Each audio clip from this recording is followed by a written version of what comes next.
স্বামী হিসেবে আমাকে যখন তোমার সবচেয়ে বেশি দরকার, তখনই আমি তোমার ছেড়ে অনেক দূরে চলে যেতেছি।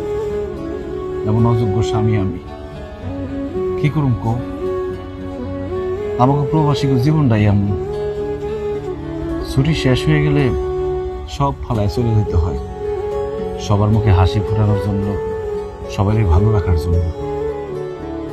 আমি জানি আমি সবার মুখে হাসি ফোটাইতে পারলেও এবার তোমার মুখে হাসি ফোটাইতে পারব না, কারণ তোমার মনে কষ্ট দিয়ে আমি চলে যেতেছি। আমার মাফ করে দিও পারো?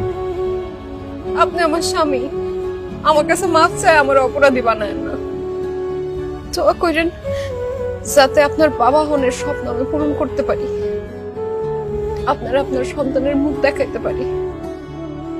আর দোয়া করেন যাতে এই দেখাই শেষ দেখা না হয়। কি দিতেছ? এই দেখে শেষ দেখে হইব কেন?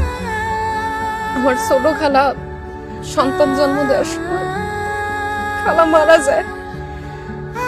আমি যদি মরে যাই আমার মাফ করে দিয়ে। তোমার কিছু হইব না পারো, তোমার কিছু হইব না।